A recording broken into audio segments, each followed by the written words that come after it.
কুমিল্লার সীমান্তে সক্রিয় হয়ে উঠেছে মাদক ও চোরা কারবারি সিন্ডিকেট। স্থানীয়দের অভিযোগ, দিনে রাতে চলে কোটি কোটি টাকার চোরা কারবারি। প্রশাসনের লোক দেখানো অভিযান চললেও আটক হচ্ছে না তালিকাভুক্ত মাদক ব্যবসায়ীরা। তবে অভিযান চলছে বলে দাবি পুলিশের। HM মহিউদ্দিনের তথ্যচিত্রে ডেস্ক রিপোর্ট।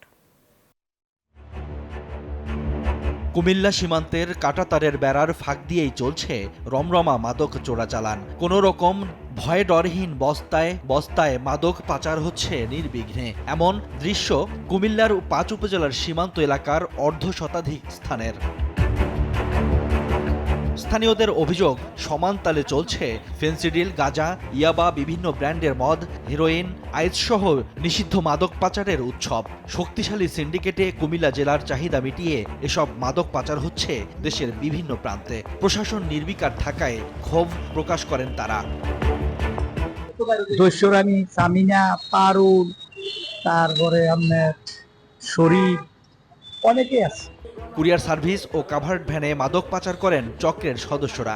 পিকআপ এবং সিএনজি করেও জেলার ভেতরে মাদক পাচার হচ্ছে দেদারসে। স্থানীয়দের অভিযোগ, বর্তমানে আরও বেপরোয়া হয়ে উঠেছে চক্রটি। বান্ডেল থাকলে প্রতি সেনমানিতে টাকা বাঁচবে।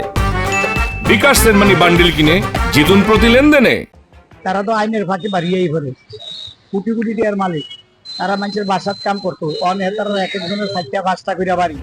মাদক চোরাচালানের গডফাদার হামজা কুমিল্লা শহরে বসেই সারা দেশে চোরাচালান নিয়ন্ত্রণ করেন তিনি। তবে ফোনে তার সাথে যোগাযোগ করা হলেও এ বিষয়ে কথা বলেননি তিনি। আমার সাথে কারোর কোনো সম্পৃক্ততা নাই। যদি কেউ আমার নাম কইয়া থাকে, প্রয়োজনে আপনি তার লগে আমারে কথা কই দিয়েন। বিজিবি জানায়, মাদক নির্মূলে অভিযান চলছে। পাচারকারীদের আটক সহ জব্দ করা হচ্ছে বিপুল মাদক। পরিচালক মহোদয়ের সুনির্দিষ্ট নির্দেশনা রয়েছে এবং এক্ষেত্রে আমরা কোনো ধরনের ছাড় না দেওয়া যে নীতি, আমরা সবসময় সেটা অবলম্বন করছি। আমাদের একক অভিযান আছে, তারপর যৌথ অভিযান আছে মোবাইল কোর্ট টাস্ক ফোর্স, এই ধরনের অভিযান নিয়মিত চালু আছে। মাদক সেবনে বাড়ছে সামাজিক অবক্ষয়। তাই মাদক চোরাচালান বন্ধে সীমান্তরক্ষী ও আইনশৃঙ্খলা বাহিনীকে তৎপর হওয়ার আহ্বান বিশিষ্টজনদের।